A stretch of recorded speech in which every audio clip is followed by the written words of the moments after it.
All right, welcome to Jack Dodson'S Racing Insider News this week.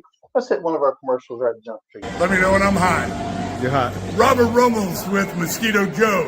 Thank you for tuning in to the Jack Dodson Racing Insider News with Scott Allen.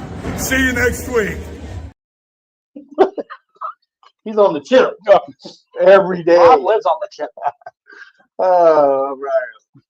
He came up here Saturday, and he was wound up. Yeah, but he was happy. He's always happy. All right, let's thank our marketing partners. I thank Langley Speedway, Bill and Chuck Terry for allowing us to do the show from here. 75 years, man. That's unbelievable. Miles of Seamless Gutter. Big shout out to those guys for putting up the money for our winner this year, Chris Bechtel, which will not be allowed to be the grand prize winner next year. Just so That's exactly right. He will not be allowed. Factory canopies, airlock. Thanks those guys. They've been with us for a long time. Todd Davis of S&N Communications. Fast Eddie's Barbecue. Can't forget Fast Eddie. So if you're looking for you need some catered food for your barbecue, hit old Eddie up. Papa John's, get 25% off on your online orders only. Use Dodson25 and get 25% off. Mean Dean Automotive with Greer and Associates, and they're in Moyock. Moriac. Moyock. Moriac. I like Moriac better. Go down there and see Dean, great diesel mechanics at Mean Dean's Automotive. RDS. Man, RDS, I think I asked him how many limiteds. He's on 9 toes in the limited class here Saturday, or this coming Saturday. I think he's got 6 that he could count real fast, but I mean he didn't break out both sets of toes. You probably still kicking? Yep. So 6 limiteds. About a quarter of the field right there, man. Yeah, and I heard that Riley Randall, her car, they had what's his name get in it. He ran faster in her car than he did in his own car, so he's a little upset. Uh-oh. Oh, wow. Aiden. Yeah, Aiden. Oh, boy. Gator Graphics, Southampton Motor Speedway, Mosquito Joe, get 50% off on your first month of service. Just mention Jack Dodson Racing Insider News. On this side of the water, it doesn't work in Norfolk, Virginia Beach, Chesapeake, from Newport News, Hampton to Richmond. Pepsi, Mountain Dew, mine and Jack's drink of choice, Clay, not diet. Let's see here. Tanya McAllister with MPM Marketing. Big shout out to her. I'm supposed to be getting Chris a suit this week.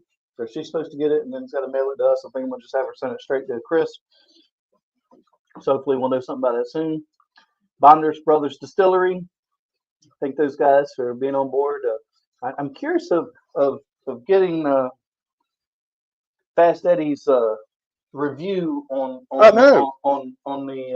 We'll have to get him. That was it wasn't Fireball, but it's like Fireball. Cinnamon. Yeah. I'm curious on that. Slinger Speed Company, Tim Brown. Hopefully we'll have some products coming soon. I know we're going to crown a driver of the week this week, but we don't have a hat yet. But soon, full custom driver of the week hat. Only the driver and me, Jack, and Adam will get a hat. No, you don't fucking get one. GAC, Great American Company. Thank those guys. We appreciate everybody. Please like and share all the pages of our sponsors, and we try to do the same thing for anybody. Chris said he's actually here tonight. Where you at, Chris? In the show, at the show. Oh, Tuning in. What's up, Aaron? of everybody's sponsor, and even hit us up, and we'd be glad to like us. We want to support anybody that's supporting somebody from Langley Speedway for sure. That's right. 100%. Jack, what kind of news we got? Hello, Victor and Aaron. Good Aaron was here Saturday, and I never That's saw her. Miss Miss Boo. Nice move. I didn't see her, so that's my fault. All right, some news. In the Cup Series this weekend, Denny Hamlin got the win. And back to back. Like, I didn't see that one coming. No, I didn't either. I mean, And the way Byron was running that race, Kind of stole it, man. yeah, well, I mean, you have that, and then the whole controversy with the 23 spinning the 5 out, right? yeah. I don't know what happened to Kyle Larson. It looked like he stopped as soon as they came off the corner. I don't know if he got loose and he got hit. I'd love to hear what Kyle has to say about it. Yeah. I haven't heard that, but that wasn't intentional. No, Because coming off the corner, there's no way you can hit somebody like that unless they stop. Yeah. In the Xfinity Series, Brandon Jones got the win. Arca West, Tanner Reef got the win. Down at Florence, South Carolina, late models, Matt Cox. Limited late models, Ricky Locklear Jr. got the win. Tri-County, Landon Huffman got the win. In the South Atlantic Pro Late Model Series, their first ever race, Mason Walters got the win. Ace Speedway, late models, Blake Stallings got the win. Modifieds was Gary Causey, and the limited late model was Corey Pack. Down at Orange County, they had the smart mods down there. Ryan Newman got the win, and Michael Foss got the late model win. At Hickory, late models, Michael Bumgarner got 2 wins, and Wyatt Miller got the limited late model win, his second straight win in Dale Jr.'s limited late model. Kingsport, late model 1 and 2, Zeke Shell in the Mod 4s. Who won the Mod 4 race, Scott? Kevin Cannon? Kevin Canner. Back on the, I had to say he's back on the winning. He did not win the first race because he was disqualified, but he did come back and got this one. So that's pretty good. He made sure we knew that, didn't he? Yeah. At Lonesome Pine Speedway, late model Jacob York got the win. I think that's his name. Anyway, down at Dixieland in the storage to go 4-cylinder division, Todd Smith. Late models, Billy Hubbard. Super Streets, Billy Mike Hubbard was Wells. here on Saturday. Yeah, fun. Mike Wells got the win in Super Street. Good to see him back racing cars again. He took that year or two and ran a racetrack, and don't think that agreed with him too much, so he's back in a race car.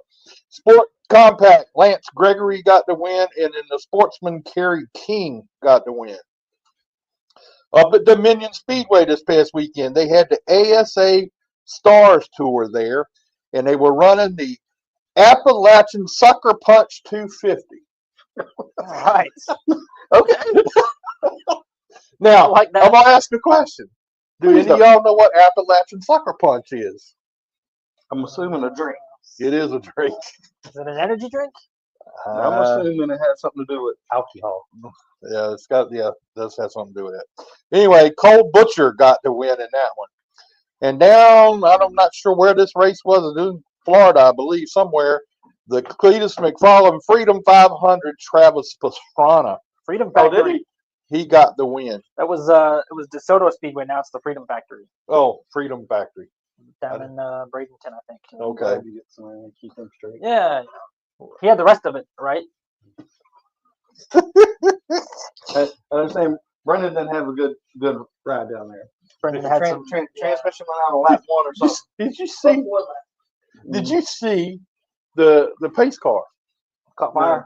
The pace car, and all of a sudden it started smoking. The pace car started smoking, so they pulled it off, and it exploded. Well, I don't know if that was. that might have been pre-planned. It was a Crown Vic, so it might have been. I don't know. All right, now we're going to go ahead. We're going to the pit road roundup with Adam Wellbrock. First one of the year, baby. Year 75. Great night. You guys were both here. I mean, perfect night without some trouble. We had some trouble. When we had our 50th, were you even born yet? Was that what year was that? 99? 25 years ago. Yes, I was probably just born. What are you trying to say? I'll be just saying. They had the 50th anniversary here before Adam was probably even born, and now he's here for the 75th. Hopefully, I'm here for the 100. We'll all be here for the 100. Right, Jack? Yeah. Okay. I hope so. I had a woman come up to me this week. She came up to me and she said, Woman came up to you? "Wait a minute, we were somewhere." So we were somewhere, and they were, we were ringing out, we were getting paid to get out, whatever. Well, I think we were eating or whatever, something. And the lady looked at me and she says, "Are you 65?" I told her, "Hell no, I ain't 65. I'm 68. Kiss my ass." And my wife said, "Well, it won't be long." I said, "You need to shut up." I don't know her. Go ahead. What are we talking about? Oh, yeah, racing was here on Saturday. Mikey Chin, first career win in the U car, started us off, man. So He that's was pretty good for him. Congratulations to him. And with a night when the computers were all messing up here, left and right, and all the stuff that was going on, Bill Aker was in there, and he got upset when they went back and said Mikey Chin got the pole. He said, He didn't agree. He didn't agree. Next thing I know, he's over there. Well, to be fair, it did say he was fifth. Yeah, It lined him up fifth, but his lap time said he was fastest. Yeah. So it was that was when the thing started to go. It was a bad. glitch. Yeah, and that's right before the delay. And anyway, so yes, he was the pole sitter. Lost the lead, but got it back. Got his first win. So good for Mikey and that team. Some guy named Connor Hall won the first late model race. I think he's won a race. I think he's going to be all right. I think he's going to be a. Yeah, he said something about Dale Jr., so he must know some people. Dale Nichols got another Super Street win. Man, that race. Whoo, boy. Yeah, that was. Robbie and Sammy, man. They're going to have to pull their sleeves up. I was thinking about Sammy Gator getting past there. And I'm thinking, okay, this is not good. Well, they changed some rules in the Super Street, right? They put a weight rule in there because they felt like that Dale was getting an advantage. So Dale's a big boy, right? Yeah. And they felt like that was an advantage, so they put a weight rule in there. They figured that would level the playing field, right? But man, if he didn't come out, Might have swung the other way. well, I don't think he beat him as bad as he was really, lack of a better term, dragging their ass last year because he definitely dominated. I think he got there earlier this year. Maybe not. Well, I think he kind of like sat on the pole or qualified up front and ran off the whole race. But once he got up front, Sammy led for a while. But once he got in, Dale Nichols got in front. Whew, I mean, there wasn't no coming back to get him. I think he pretty much maintained control. He maintained his pace. I think he was worried about the 21 because he gave him a shot. I said, "Boy, you better run," and he took off. But yeah, Dale starting it off with a win, man. Last year's champion, gonna be tough to beat. Super Trucks, our good buddy Chris Bechtel, 5 in a row. And I had an interesting conversation with Chris Bechtel. but I was just gonna ask. He made a comment there. So I had an interesting conversation with Chris Bechtel. He was sitting down here getting ready to go, and they handed me the radio, and I started talking to him, and you see, give him some pointers. You were up in the spotter stand? No, I was in there. Oh. And so anyway, I said he needed to put my sticker on his truck because there's no Jack Dodson Racing on his truck. You mentioned that in Victory Lane. So we got to get that rectified. Yep. But I told him that's your fault, Jack. Just go out and get the win. And look what he did. He went out and got the win. I mean, of course it was some racing going on in that race. Oh yeah. It was. I thought the 19 was going to be better than he was, especially sitting on the pole. Yeah. But I tell you, a lot of people were surprised at 11, right? I mean, he was coming there at the end. Yeah. He was quick. So he's very encouraging. Super happy, which was good to see. I mean, he's a good kid, Wesley, and we got to figure out them restarts a little bit. Yeah, struggle a little bit on restarts, but man, once he figures those out, whoo. Yeah, so it's going to be good because you figure the 19's going to be fast, Chris is going to be fast, Wesley's going to be fast, and then when Paige has got a fast truck, she's going to be here. She finished third. She was third. And then we have whenever Big Motor shows up, House and he's not going to run any this year. He said. Oh, he's not any this year. I thought he was going to. He's going to pass on when he gets back. He says he'll spend time with the family when he comes back, and he'll be back next year. Okay. He's not, he's not going to worry about it. He's not going to worry about it this year. So that'll be cool. Donna Brown and Chase, yeah, those two are also quick. Yeah. Keep your eye on them. Late model race number 2, Woody Howard. I'm telling you, that was. It looked like Woody. I didn't see the car didn't look like Woody, but Yeah. the driver looked like Woody. Yeah, it was a little different. I know the 21 team was a little aggravated. He roughed Greg up a little bit. Greg didn't seem. I don't think anything ruffles Greg up anymore. You know, he's been in the sport a long time. I'd be curious though if Greg is going to run the whole season. You know, I was thinking that this on Saturday. I was standing right next to him. I should have asked him. Well, I don't think he's got an answer. Right. I mean, I talked to a few people, and they were like, you know, they were done at the end of the season last year, and then after a few weeks or so, like, we're gonna run part time. Let's go back to the racetrack. Let's run part time. So it's kind of up in the air. It can still go either way, but if I had to bet or lean one way, I think he may end up running the whole season. But we'll see. I wouldn't put it past him. And, he was here for practice last week. He was here today. He was, and Chase Burrow finished second in that second race, right? No, Chase sat on the pole. Chase was top 5, I think. Yeah. But he was fast in both races, man. Yeah. No, he didn't finish the second race. Didn't something happen? Woody got into him, and then he lost a couple spots. Yeah, he was still top 5 in both races, though. And speaking of Woody Howard, he is our GAC Mosquito Joe's driver of the week. Good for him. So he's going to be the driver of the week. So we have to get the hat and stuff for him and get him on the show. So well, I mean, you got to say, look, you know, Woody's opportunities of winning a race have been a lot slimmer than they were years ago, right now. And I think Woody's got decent equipment. And I don't know, you know, but Woody's got a lot of talent. Obviously, he was a Joe Gibbs development driver. You don't get that title for being a nobody. No.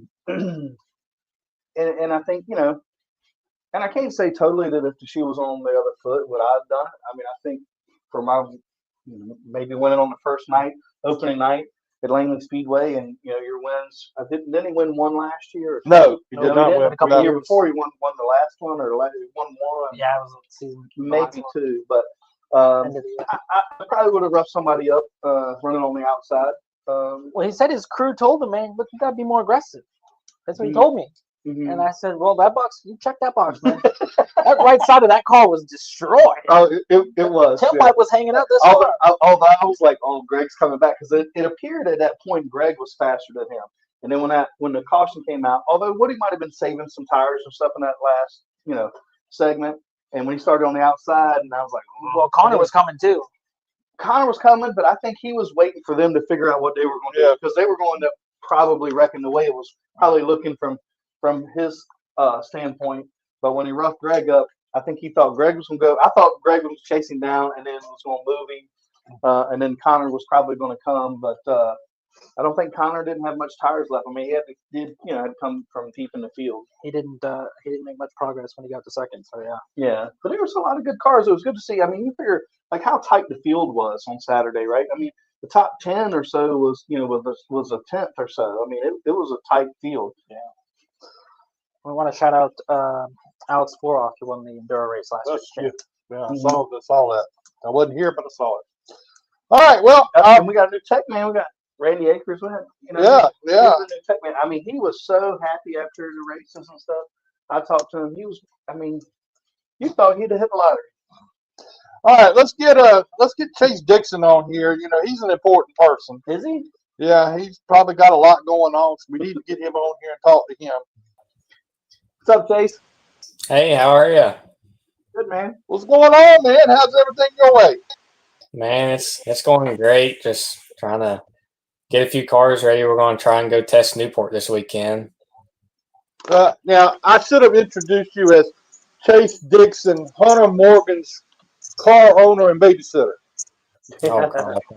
I don't know if I want to Newport. So tell us what all's going on with you. I mean, you got cars everywhere. What's going on? Yeah, man, we're moving right along. We got Joey and Nathaniel Owens this year. Keith Helton's back with us, and same for Hunter Morgan. And Colby Higgins is with us as well, and we're just scooting on along. We're running Kingsport for the championship, and same for Lonesome Pine with Nathaniel and Joey Owens, and man, we're just all over the place. And are you going to be driving any this year, or are you completely out now? I mean, I know you drove some last year.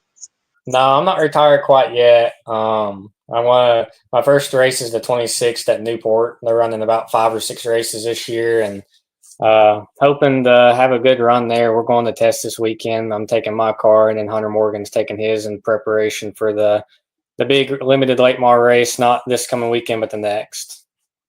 Man, I tell you what, how in the world do you keep up with all the cars and everywhere everybody's going and doing? Man, it takes a lot of time and dedication on our end, but really and truly, it's just me and Dave Roop in the shop throughout the week, and we just have a process to make sure we get everything done on a timely manner and do it to the 110%. I mean, we're not going to go to the racetrack if we're 50 or 60%. I mean, those cars don't get out of the shop unless they're fully prepared to go and win. So how many cars do you have in the shop at one time? I mean, when you're getting them ready. Yeah, as of now we have 6, but I think we've had up to 8. But man, we just have this little process now. Me and Dave do that.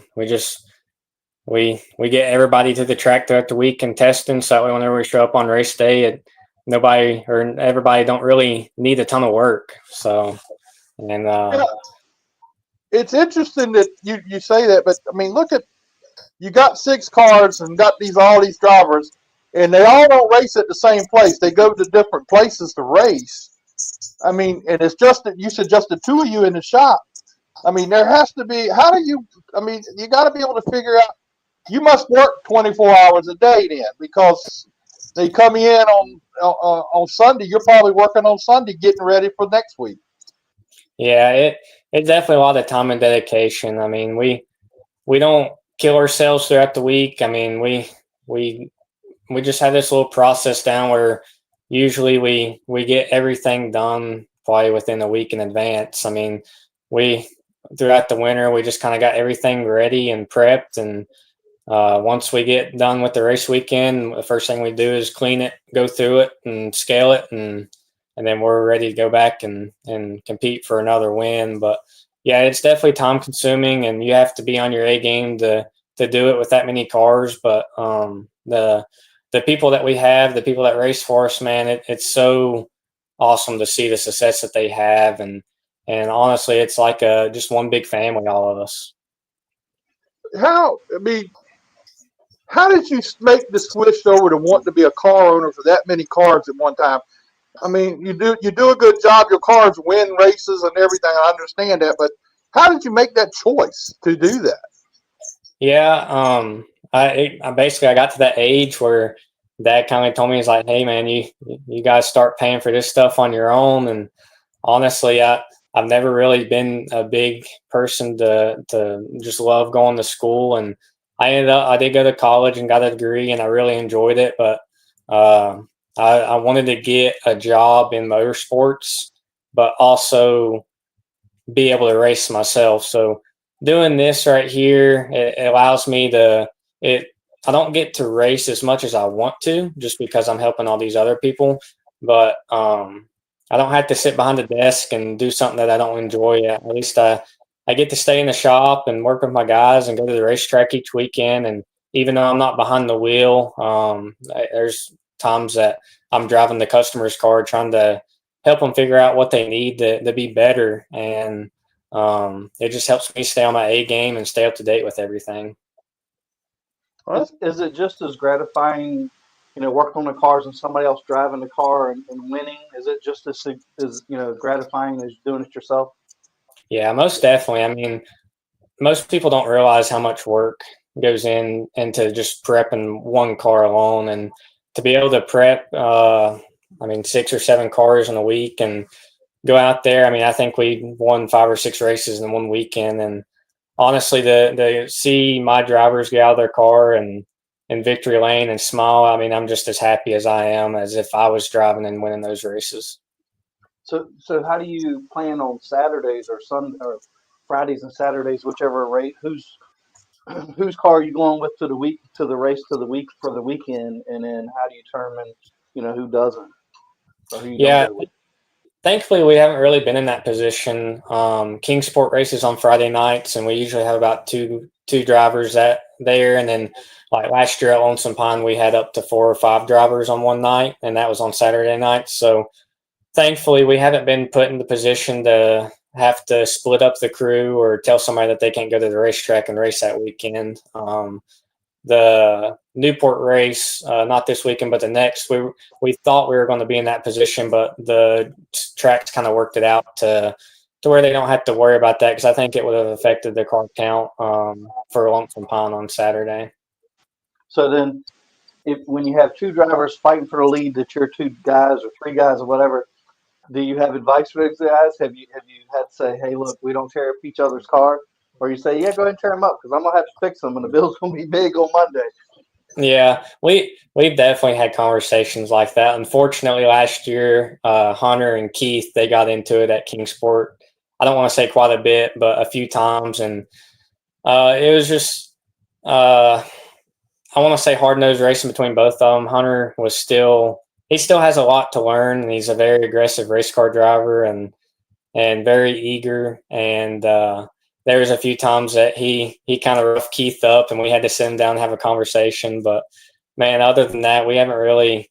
I mean, even like last year at Lonesome Pine, I raced against a few of the guys that was running out of my shop, and whenever I get to their inside, I definitely make sure to give them plenty of room, but definitely don't want to ruffle any feathers whenever they're paying me to work on their car.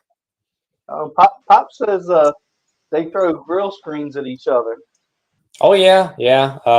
Last year, Hunter moved Keith for the win at Kingsport a little hard, and Keith decided to rip his grill screen off and throw it at Hunter's windshield. At the shop? I made sure to grab that grill screen, and it's actually hanging up out in the shop right now. So, Is it looking like that down the road somewhere you'd like to move up and be a car owner in other divisions? Yeah. I mean, honestly, I think it's everybody's dream to be a car owner in the top 3 series. And man, I love it, but I enjoy doing what I'm doing now, honestly. And I don't ever want to be in the position where I'm a car owner or a driver, and if I'm not able to win races, I'll either move down or do something else. If it ever comes to the point that I can't afford to run late model competitively, I'll move down. It's just, that's not in me. I feel like our team is just hard-nosed racers, and we don't go to the track to finish second or third or anything like that. We go to the track to win. Now, what about maybe doing a cars tour or something like that? Yeah, we've done it in the past, but for me personally, it costs so much money throughout a weekend. I mean, whenever I was running it, I ran like 3 races in 1 year, and I spent after the weekend was done, I spent close to 12 to 13 grand. And for me personally, it's just not within the budget. And I mean, if somebody came along and paid for me to do it, I would love to. I feel like our equipment's good enough to go there and run in the top 10 and even compete for wins. But financially, it costs so much money nowadays to do that. Well, Chase, we appreciate you being with us tonight, man. I know you're a busy person with all them race cars you got to keep up with. I'm glad you took a little time out to come talk to us, and try to keep Hunter Morgan straight when you can. Had to get on to get his daddy to get it. Chris says y'all wearing him out, so I just want to know what that Oh yeah, we give him a tough time. He's a good kid, and we got to motivate him from time to time in the race shop. But other than that, he's somebody that's willing to learn and everything like that. And he's just a hard-nosed racer. Poor kid. It seems like every week we're putting a nose on the car, so he's always in the shop helping us rebuild it and everything like that. So. I started to put that picture up that you sent me last week. I started to put that up on Facebook. I said, no, I'm not going to do that to him, so I won't mess with him. Not this time. No. But if I ever get a chance, I'll get him one sooner or later. Oh yeah, you'll have to come up to Kingsport or Newport one weekend that we're racing and hang out with us. I would love to, and I'm going to push to do that this year. I really am. So I'm going to get by there. Yeah, just let us know. We'll pay for your pit passes and everything. So. All right, man. We'll talk to you again real soon. Thanks for spending some time with us. Yes, sir. Thank y'all for having me. Thank you. Appreciate it. I see you. All right. You want to do your next commercial thing? Let's see. Hey, Peggy Pate. Hello, this is Christine and Stephanie from Langley Speedway, and you are watching the Jack Dodson Racing Insider News with Scott Allen and Adam Wellbrook. Shout out to Christine and Justin. Yeah, I mean, that's one. I was just going to say that. Shout out to them, Justin. losing his dad. And also another thing, Shiggy Hattori, got killed this week in a car crash. Yeah. And Truck Series owner. I mean, he's a big guy. Won the championship in 1918, something like that. 18, Yeah. So that was a pretty big blow for some of those folks down there. They were talking about it. That he was always one of the nicest guys walking around, and we had him on this show way back when we first got started. I thought we did, and I went back and looked. Said he was way back. Wow. So I guess that was 8-9 years ago. We had him on the show. So that was pretty cool. All right. Let's get Brandon and Willard in here. What's up, Brandon? How you doing, man? Doing good. How are you guys? Good. And we're doing good. There is the guy right there who is one of the most flamboyant flagmen I've ever seen. I mean, I enjoy sitting and watching you and forget about the race. That don't even sound right, Jack. I mean, how in the world did you get that routine down? How did that even come about? Lots of practice. This is my 12th year, I believe 12th year flagging. So lots of practice. I know my dad was a flagman for many years, so obviously I had a good teacher to learn from, and I'm grateful that I get to do it. So yeah, lots of practice, and I'm thankful I get to do it each and every week. Now here's the question: have you ever messed up and dropped it? I have personally never dropped a flag. I know we had a race in 2018 with the Cars Tour to where, I carry my own stand that I go everywhere with me. I don't actually use the stand, the actual flag stand holders. So, and I had it bungee corded down, and we went back green, and the bungee cord broke. It came loose, whatever, and it tipped over, and we were still green, and I had the caution flag slip out and end up in turn one. It was a funny story, but me personally, no, I've never dropped a flag on the racetrack. Knock on wood. But it was still his fault. Yeah. Yeah, it's always my fault. No matter what happens, it's always Flagman's fault. So you say your dad was a flagman, and is that where you got your wanting to be a flagman? How'd you get started in it? So Dad was started as an official as a flagman at Friendship Motor Speed, which is now Dirt. Back in 2005, 2006. Then he went to Southern National in 2008. He flagged for UARA, the Late Model Touring Series, from 2009 to 2013, and that led him to the Cars Tour. Obviously, I was a young kid back then. I just kind of traveled to the racetrack. He bought me my own little set of flags. I just kind of followed in his footsteps. And then the Coma and Wine Modified Tour, I believe they were a tour for about 2 or 3 years.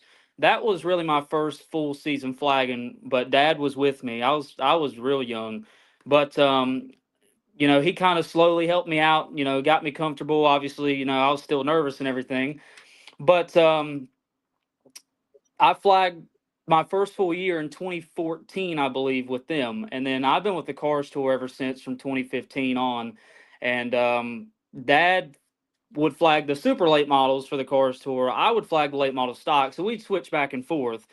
And then Dad moved to the Tower with the Cars Tour in the middle of 2017. And he's been in the Tower ever since, and I've been solo with the Cars Tour since. So it's been a long journey. It's been a lot of good moments and a lot of bad moments, but it's been a crazy adventure. And like I said, I'm thankful for it. When did you start we'll say being fancy with the flag? 'Cause, I mean, it's obviously you're quite different than in most any other flagmen that we see.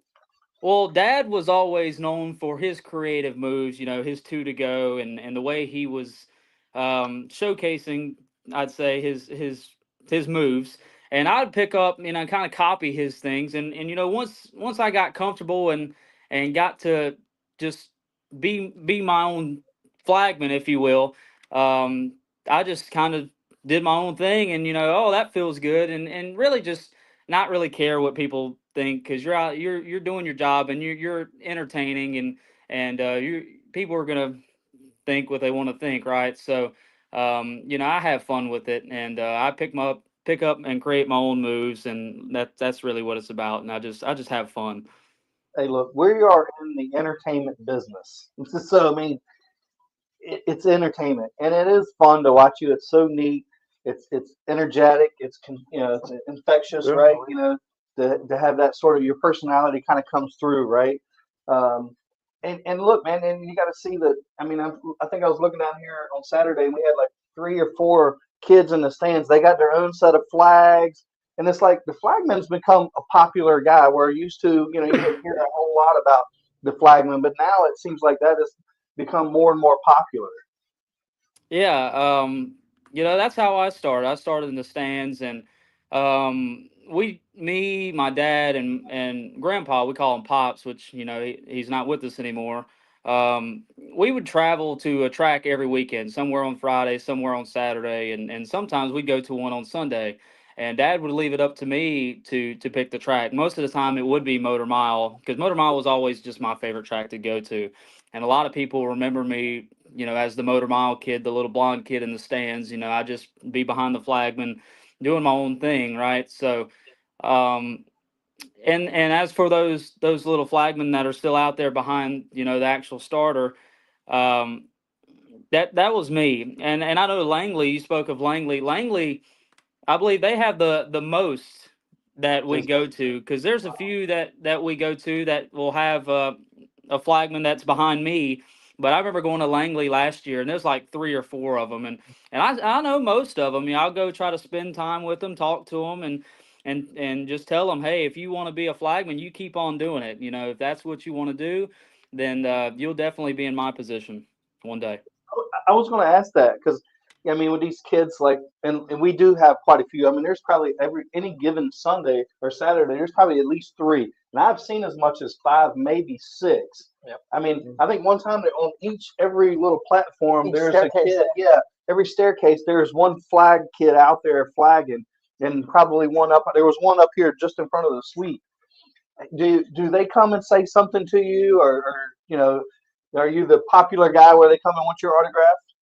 Well, some of them that, like I said, when it's a cars to a race, because Langley, that's really the only time I get to go to Langley.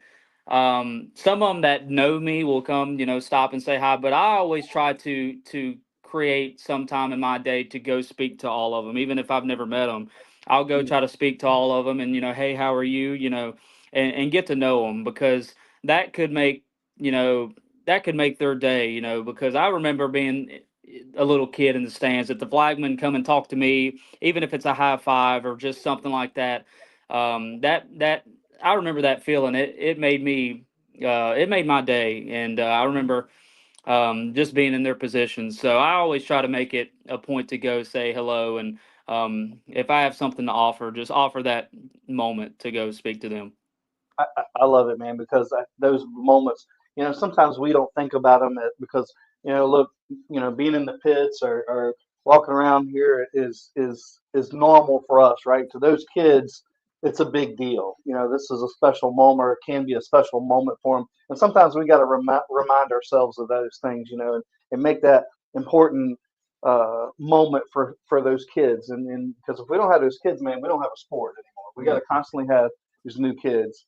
But I do have. Do you have a favorite racetrack? And if you say Langley, that's fine, because that's where we're at and that's our home track. It's tough, because I've been to a bunch of racetracks, and I'm biased because I kind of integrated to the track that I'm flagging at. So Langley, I mean, it is one of my favorites because I like the way Langley does remove the haulers from the field. So from a flagman's perspective, you can see everything at Langley. So I do like that. But I like Martinsville a lot just because Martinsville was my childhood race as a kid. I always sat in turn one, and I always told Dad when I was like 6 or 7 years old, Dad, I'm gonna flag this race one day. And now that I've done it 4 times, it's still my childhood race in a way. I love that race. But I really don't have a favorite racetrack. It's really just the next one for me. I love going to each and every race throughout the season. They're all the same for me. I love it. I have so much fun with every race, and that's what it's all about for me. Now, do you do other racetracks? I mean, or are you just doing strictly Cars Tour? My schedule consists of I'm full time Cars Tour, obviously, and when I'm not with the Cars Tour, I'm South Boston. When I'm not South Boston, I've picked up the Smart Modified Tour, so I'm helping them out throughout the season. I believe I'm making every race except about 3 this season, so I'm honored to be helping those guys out. I'm with Ace Speedway on Friday nights, and throughout the year, I'll be doing some one-off events. So I believe I'm around like 60 events total this year. 60, a little bit more than 60. Damn. Do you have aspirations to go up the ladder? And people ask me that all the time. They've asked me, so many for so many years now.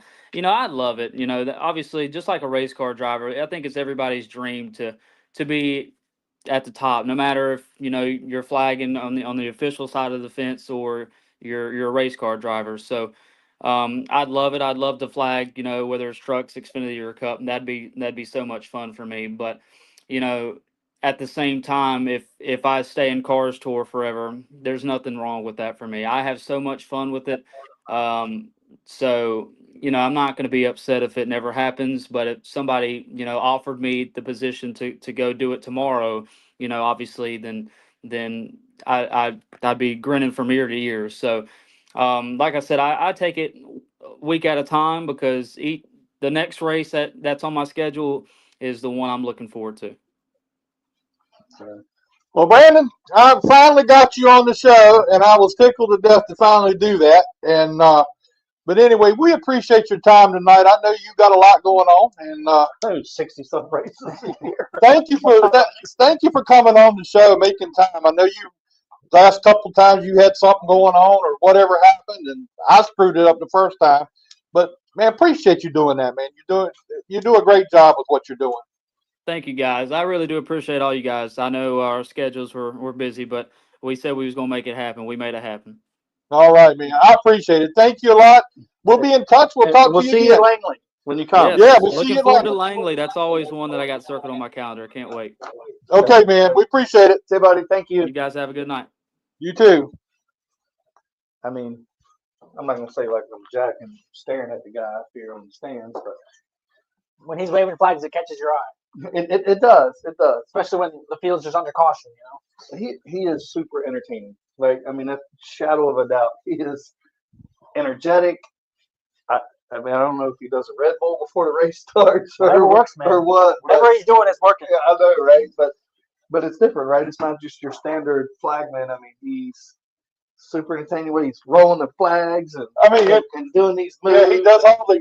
I mean, it's unbelievable. I wonder if he practices like martial arts or something. But, hey, that's a good point. Damn it. Come back on. One thing about it, you know what's going on when you look at it. Yeah. I mean, the He one gets to the go, message the one to go. Should have said, hey, can you flag us out of this segment? Damn it, I should have. All right. He gets the message across, man. Yeah, He's doing right. what he's supposed to do. Let's see, what's still down?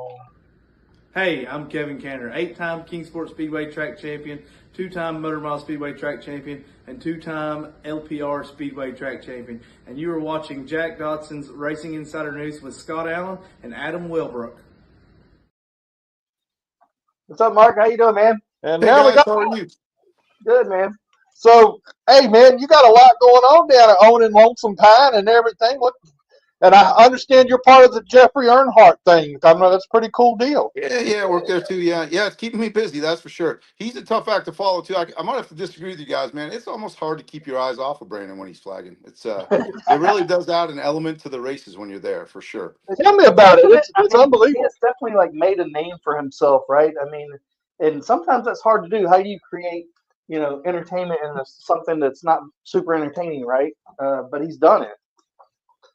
Absolutely, for sure.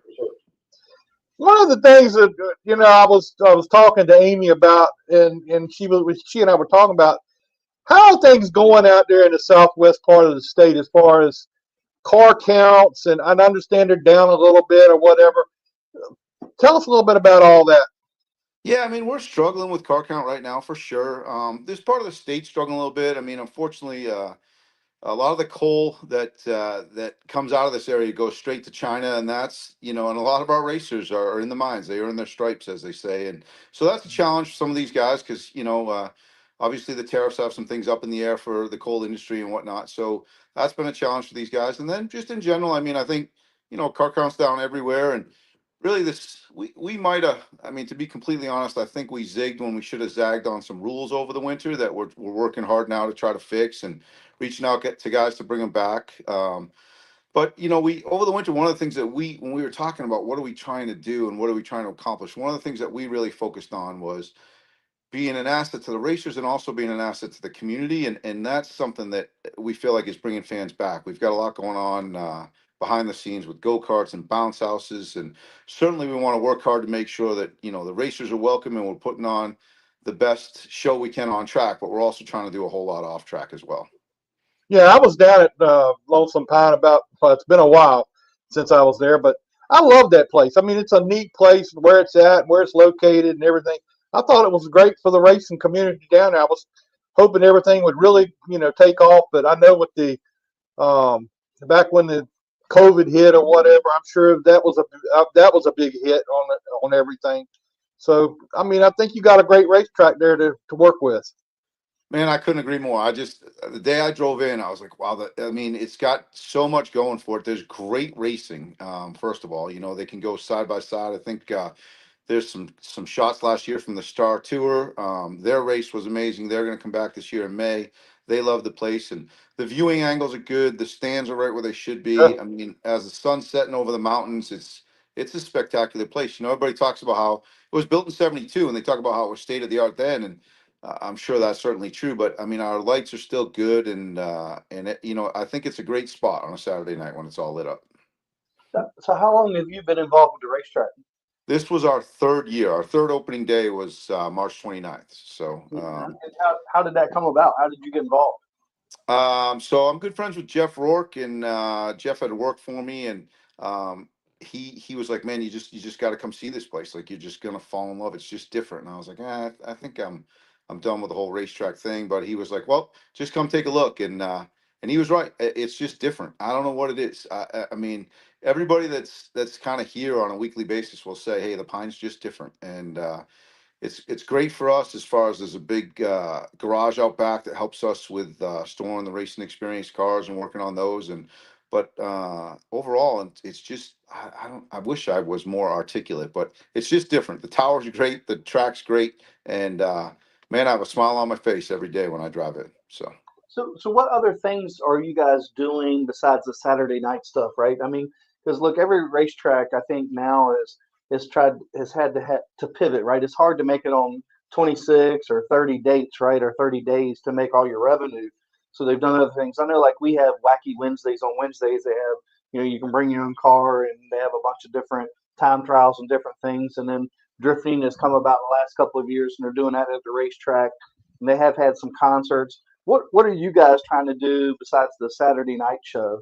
Yeah, so we're working on we've done a couple concerts. We're working on another big country artist right now. Well, big by our standards, I guess. And then last year was midget wrestling was a huge success. They'll be back. Man, their tour was, gosh, they were just awesome. They were wrestling up in the grandstands and everything else. When my 11-year-old turned to me and said, "Dad, this is the coolest thing you've done since we got here," I knew we had something, right? So that was entertaining. They'll be back. And as a matter of fact, I met with a little kind of regional MMA group today, and I think we're going to be able to put that together. We're lucky enough. Long before we got here, they had built a stage in front of the fence, the catch fence. So right at the base of the grandstands, it's kind of removable, so there's good sight lines while we're racing. But we can assemble it in just a few hours and put a stage up right there. So we're very lucky that at the base of the grandstands there's a good stage. So I think we're going to put this MMA event together, and we already have midget wrestling scheduled, and of course, we do Tour of Destruction and a monster truck show and our own Memorial Day Madness event. So that's the stuff that frankly, I mean, that's the stuff that fills the place, right? I mean, we all wish that we could go back to 25 years of full grandstands for a Saturday night short track, but unfortunately, right now for us, that's what's filling our grandstands is when we do shows like that. Well, I think look, I think the competition for advertising dollars has changed in the last 25 years, right? We have so many more things to compete against. You know, there's movies or movie theaters and, you know, tons of things. And you know, we got to evolve somehow to get people in. And that's all. I think that's always a fight. And I think every racetrack across America struggled with that. I mean, although I was quite surprised, we had a really good crowd this weekend. I mean, I would say they're completely full, but we had a pretty good, solid crowd this weekend. Knock on wood for opening night, anyway. Yeah, no, I mean,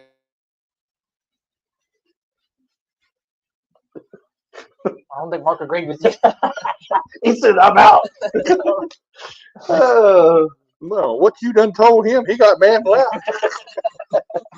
Well, maybe he'll come back. Well, I guess we'll wait for a few seconds here and see if Mark's coming back. I wonder if he's realized it yet. Probably Maybe not. not. He's probably saying something really good right Right, about right, yeah, I know. You know, it's like when you try to repeat something. Well, Mark, if you're listening, or maybe he just lost signal altogether. you're gone. But I think he disappeared. Yeah, he gone. He'll be back though. I'm sure he'll be back. What's up, David Knoll? Wesley had a great run, man. Congratulations. That was really cool to see. And people were talking about him, you know. And Wesley was also excited. There he is. He's back. What's up, man? Act like you never left. You got me? Yeah, we got you. I was articulate and better looking when I cut out, I think. I thought you got mad at Scott and said, I ain't talking to him no more. So, look, let me ask you a question. How did you get involved with the Earnhardt experience, Jeffrey Earnhardt experience thing? Jeffrey and I have been friends for, a bunch of years now, and really kind of saw a niche to do some short track stuff here. We're going to do just short tracks. That's what we're focused on, and we're lucky that I don't want to say lucky because I'm going to sound like I'm saying this just because we're involved, but he's got so much talent. I really hope that they land the right deal to get him full time. But in the meantime, he's got time to spend with us at the racetrack. He was just at New Smyrna Speedway with us last week. He'll be at Caraway with us in a few weeks, and super cool to honestly. I don't think I knew the following that Jeffrey had when we first started this, but people are always really excited to see him, and he's great with people. And I don't know. I just am. In addition to being a friend, I'm a big Jeffrey Earnhardt fan. I really want to see him get a shot, and I'm really thankful for what we're doing with him, the way that he interacts with the fans, just the way he carries himself with his spot in the sport, and I hope that something materializes that gets him in a little bit better ride and gets him a shot to take a chance here. He's still a young old guy, so hopefully he'll get a chance to go into a full-time Xfinity ride and see what he can do. So what divisions do you have racing out at Lonesome Pine?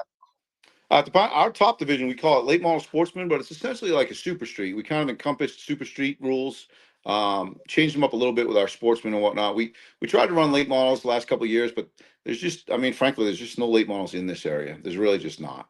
So true by the rule book, NASCAR rule book, late models just don't really exist within. I mean, there's about a half dozen that are within 100 miles of the racetrack, teams that are based within 100 miles of the racetrack. And after that, it's all down in the Carolinas. So kind of gave up on that and kind of expanded our super street division and called them late model sportsmen. We went to Cobra Tires this year, just like King Sports on. And I have to say that's been very, very pleasant surprise. I shouldn't say surprise because we tested them, but I really think it's going to save the racers a lot of money, provides a good platform for them to race on. And man, I mean, it's amazing to see a guy roll out 400 lap old tires and run with a guy that just bought his tires. Okay. Wow. So you're a big proponent of the Cobra tires. I've heard that from a couple different places. I was just wondering, how good they are for what you see. I mean, I don't have anything bad to say about Hoosier. We had been with Hoosier. I think Hoosier's a great tire, no question. But as far as the economics of racing and the expense of racing and the fact that, whether you're racing at the Pine or Tri-County or anywhere else, I mean, guys are racing for a smaller purse than they were 25 years ago. And the cost to run the race cars, 5 times as much. So tires is a big part of that for the weekly racer that's struggling to get to the show. The fact that he can buy probably 6 or 8 tires max for the year and just run those same tires in practice and those same tires in the race and have them not fall off. I think ultimately that has to bring more cars back to the racetrack. How much do you work with like Kingsport, and I understand Newport's getting ready to open up?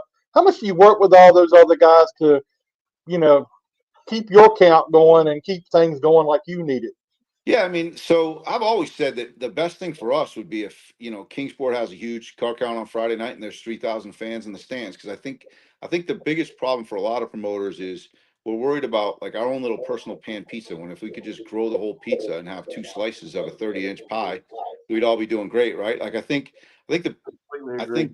universally one of the biggest problems has been promoters only worried about themselves and not worried about regrowing short track racing, right? So I've worked more and more with Vern down at Kingsport. I feel like they're doing a great job. Their car count's growing.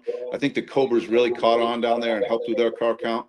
And I think that us having a line of communication, having similar rules and trying to let guys come back and forth is going to be good for both of us. And we kind of actively promote each other on our Facebook pages now. We're rooting for each other. And I think, we're only an hour apart, and if we stay off of each other and work together and give these guys a chance to race in both spots and give the fans a chance to come to both spots, I think it ultimately, again, if we just rebuild the sport, it's going to be great for all of us. Tell us about some of your big, between now and the end of the year, some of your big events that you got coming up. Got a big July show coming up. That's Twin 75s for our top division. Then we've got Star Tour comes May 17th. Man, this is street stock country. It's funny. Our fans repeatedly will tell us we just love street stocks. Those old Camaros they're in love with. So pretty exciting to bring Boo up here with the Star Tour. It was a great show last year. Actually, if you Google that, the leaders got together going into turn 3. It was pretty wild here for that show. So we're looking forward to that again. And then we finished the year with the Smart Tour. So we're excited to have Chris and the crew come up here. This is our 3rd year of trying with the Smart Tour, and we just don't need it to rain anymore. So we've been rained out 2 years in a row. So we went to September, later in September after the Bristol race, and hopefully we'll get it in. Well, Mark, we appreciate you spending some time with us tonight, man. It's really good to talk to you. Hopefully I want to come out to Kingsport and Lonesome Pine. I would love to come back there and see racing there. So maybe I'll get a chance.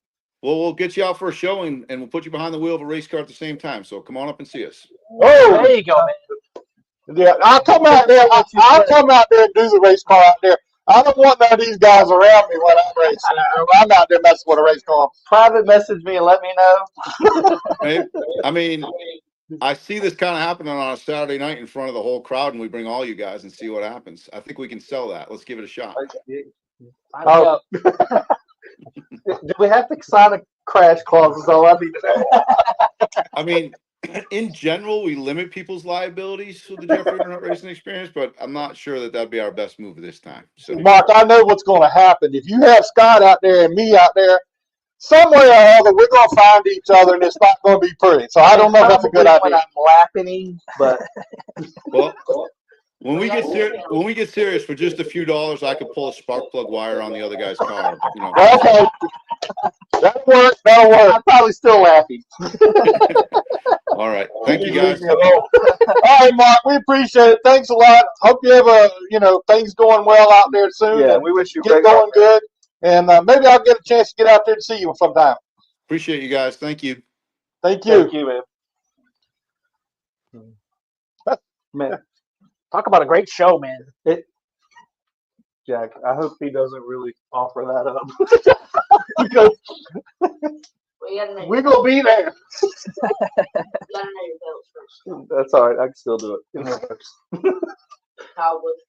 I think he would draw a lot. Well, you know, well, I mean, Wacky Wednesday's been trying to get us to do some stuff like that. That'll sell tickets. Exactly. Doug, you see, Oh, Eddie said he'll cater for free. Right. We'll bring our barbecue. Chris says, what does everybody think about the late model guys? Thinks about the F-45 tires. I don't know. He said they were running the Cobras out there. So Yeah. So I think Greer's asking that. I don't think that many people were complaining because they got a new yeah. tire here that they're running. And when are you guys running, Greer? How come you guys weren't here this weekend? I expected to see those guys. And we had a good. How many cars did we have? 18. Yeah. That's a good count. Yeah. Twin Track Media. That's Amy from down at Lonesome Pine. I want to thank Amy.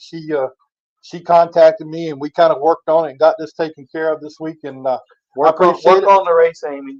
I appreciate it. Yeah, it's a shame we got to go all the way to Lonesome Pine for us to race. Okay. So Car's not ready. But We got a couple weeks. Yeah, bring on the midgets. I haven't seen That is the craziest thing. I was like, did he just say that? Well, you know, I mean, I've seen on Facebook, and I've been wanting to go to one of them local shows. They're at like a bar or here.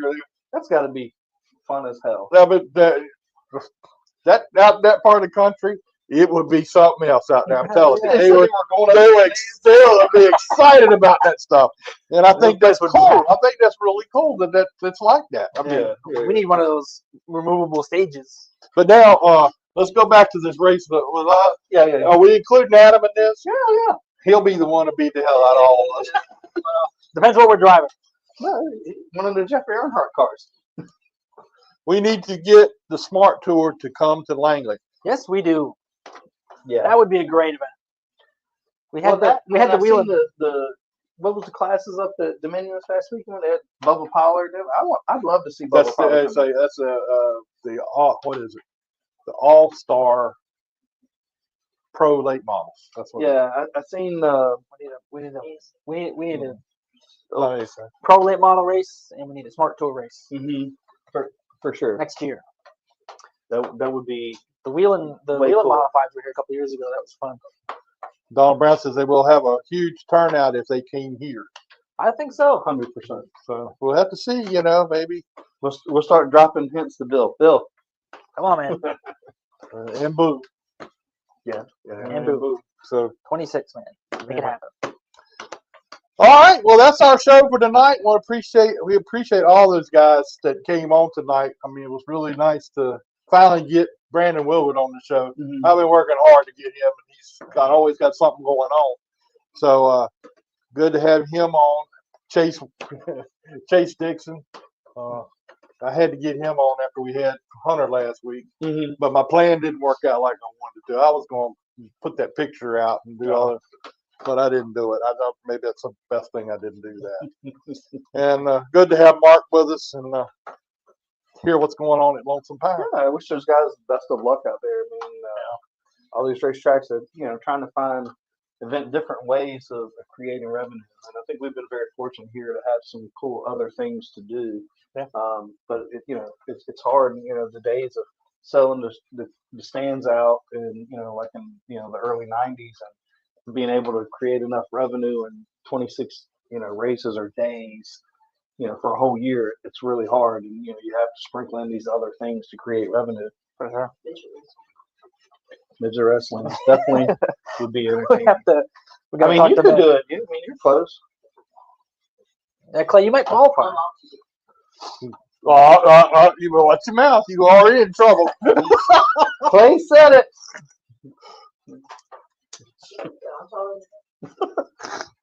Anyway, we appreciate everybody tuning in tonight. Please like and share our show. Next week, one of us won't be here. Where are you gonna be?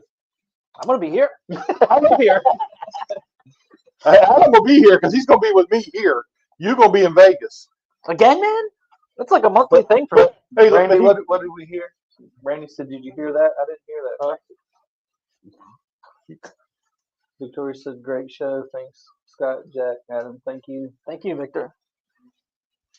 Andrew asked if we're going to be at Bristol. You guys, you going to Bristol? Nah, we're not going. Not going to Bristol. I think Charlotte's going to be our next thing.